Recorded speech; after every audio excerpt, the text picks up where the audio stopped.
Nakapanalo ang San Miguel Beer kontra dito sa Terra Firma Jeep at ito yung pangatlong sunod-sunod na dikit na talo dito sa Terra Firma. Nadismaya itong si Wami Tiongson at marami nga nagsabi masyado kasing maaga nag-celebrate itong si Wami doon sa kanyang 3-point shot kung saan nakalamang ang Terra Firma magkatapos silang matambakan ng 22 points. Pero nagkaroon ng turnover itong Terra Firma Jeep. Actually, yung dalawang turnover ng Terra Firma galing mismo kay Wami Tiongson. At yun ang dahilan kung bakit nanalo ang San Miguel. Sinabi nitong si Coach Peter Martin na maganda raw talaga ang ginawa ng Terra Firma pagdating sa coaching at pati na doon sa execution nila. Kaya nga lang, sumbandang huli, yung mga turnovers ng Terra Firma ang dahilan kung bakit sila natalo.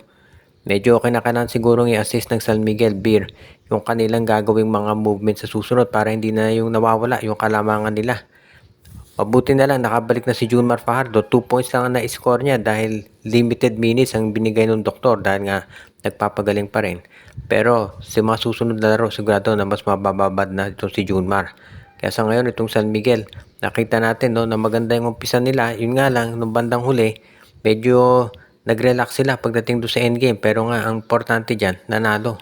Para naman dito sa Terra Firma Jeep, ang kinakailangan dito pang mag-adjust na sila dito sa kanilang rotation at doon sa mas magandang defense dapat sa endgame. At sabi nga nila wag masyadong maging overconfident dahil hindi pa tapos yung laro.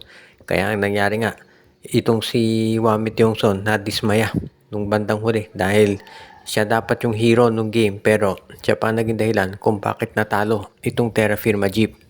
Kaya nga tignan natin yung susunod na game naman ng Terra Firma kung paano sila babawi dito sa matinding talo na kanilang naranasan sa harap nitong San Miguel Beermen dito ngayon sa PBA. Posible nga ba na ang big man na si Christian David ay kukunin ng TNT tropa mula dito sa Blackwater Bossing? Alam natin na ito si Christian David ang isa dito sa mga players talaga na inaabangan ng marami na mati-trade dito sa TNT tropa. At mukhang yan ay mangyayari talaga. Pero magdedepende syempre yan dito sa gagawin nitong kanilang roster. Lalo na at alam naman natin na magiging isa talaga to dito sa mga makakatulong kay Coach Jot Reyes kapag nakuha niya si Christian David. Dahil ito si David, isa yan 6'8 player na pwedeng mag-center, pwedeng mag-wingman. Kaya magagamit talaga nitong si Coach Jot dito sa rotation ng TNT tropa. Pagdating naman sa pwedeng kapalit, maraming pwedeng pagpilian itong si Coach Jot. Alam natin si Henry Galinato ayaw niyang i-trade pero pwede siguro kung itong si Poy Eram o kaya naman itong si Simon Enciso plus magsasama siya ng isang second round draft pick. So maraming mga options ngayon itong si Coach Jot Reyes pagdating dito sa pagpili ng mga players na pwede niyang maisama dito sa trade para kay Poy Eram o rather para dito kay Christian David. Alam nating ayaw ng TNT na matapos ang season na ito na hindi sila nananalo ng kampyonato. Kaya nga mukhang determinado talaga sila na ipanalo ang nasabing Governor's Cup. Pero syempre yung pagkuha kay Christian David mukhang isa sa magiging priority nila para ito talaga ay mangyari. Dahil alam naman natin na hindi biro itong gagawing pagpapalakas ng TNT dahil gusto talaga nila na makabawi ngayon pagkatapos ng ilang sunod na finals na sila ay natatalo. Kaya sa tingin ko, ito talaga yung gagawin ng TNT ngayon para ipakita sa lahat na sila magiging ready na. At yung pagkuha kay Christian David ang isa doon sa makakatulong para dito sa TNT na makabawi na talaga para sila ay manalo naman ng kampyonato dito sa PBA. Dahil syempre yung sunod-sunod na finals na hindi nagcha-champion, medyo nakakalungkot talaga yan para dito sa MVP group. Napag-usapan yung malungkot talaga itong si Coach Yeng Giao dito sa pag-alis nitong si Gian Mamuyak at nakita natin na parang apektado talaga itong Raynor Chanelas to Painters. Matagal na kasi si Mamuyak dyan sa team na yan pero ngayong umalis na nakita natin natalo ulit sila 0-2 na ngayon itong Raynor Chanelas to Painters pagkatapos silang natalo dito sa Meralco Bolts. Sa wakas nakapaglaro ang Meralco nang may import itong si Antonio Hester at ang laki ng naitulong nito sa kanyang lineup. Kaya nga sa tingin ko mukhang ganyan ngayon ang magiging problema nitong si Coach Yeng Giao. Kitang-kita natin na ang nagiging problema ng Raynor Chanelas to Painters ay yung point guard situation nila. At dahil nga wala na to si Gian Mamuyak at hindi pa masyadong consistent to si Andre Caraco, talagang nahihirapan silang mag-set up ng plays.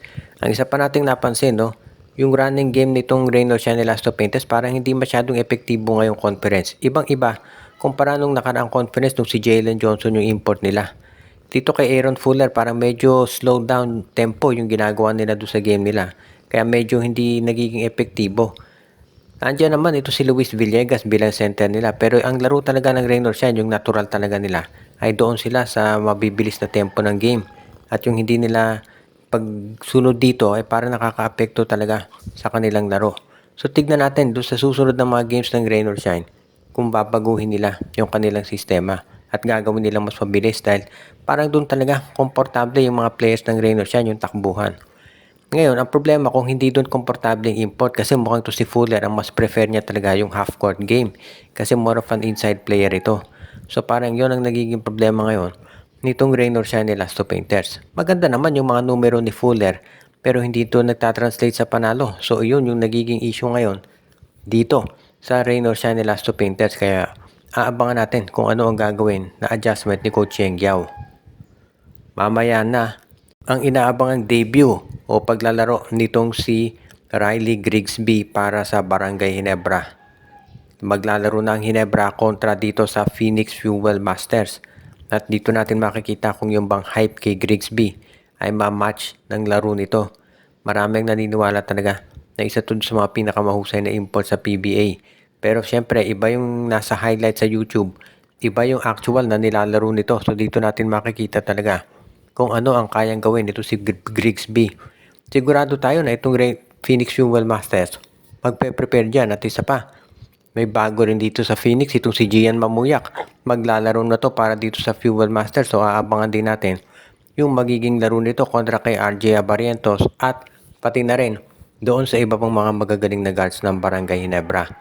So aabangan ng marami itong labanan ng Ginebra at ng Phoenix mamaya. Pero syempre itong kay Grigsby, sa tingin ko magiging maganda ang laro nito. Although asahan natin na actually hindi lang Phoenix ang mangangapa dahil hindi sila pamilya dito kay Grigsby. Maski ang Barangay Ginebra dahil iba yung nakaka-practice nila si Grigsby, iba yung actual na naglalaro sila ng game. So makikita natin kung anong ipapakita mamaya ni Grigsby kapag ito yung naglaro na para dito sa Barangay Ginebra. At sigurado tayo na magiging isa to sa mga aabangan talaga ng marami. At sigurado na siya yung dahil siya yung susubaybayan kung ano ang may papakita niya para dito sa Barangay Ginebra. At natitiyak natin na gagawa naman ng paraan si Coach Tim Cone para agad na masana ito si Grigsby dito sa Barangay Ginebra. Na syempre hindi naman biro yung adjustment na gagawin ni Grigsby sa paglalaro dito sa pinakapopular na team sa PBA. So asahan natin na magkakaroon ng konting adjustment period ang Barangay Ginebra pero ang importante sa bandang huli kinakailangan manalo itong Gene Kings para sila naman ay maka-good start. Shout out kay Jonel Alagon, kay Joshua Giray, Espejo at Rosales family. Binabati din natin si Anthony Alon, pati na rin si Malyari Mascarinas, si Monde Guzman, si RG Bueno, si Dexter Domer, si Edwin Carmona Jr., Ireneo Salangsang, si Judy Villarosa at ang iba pa.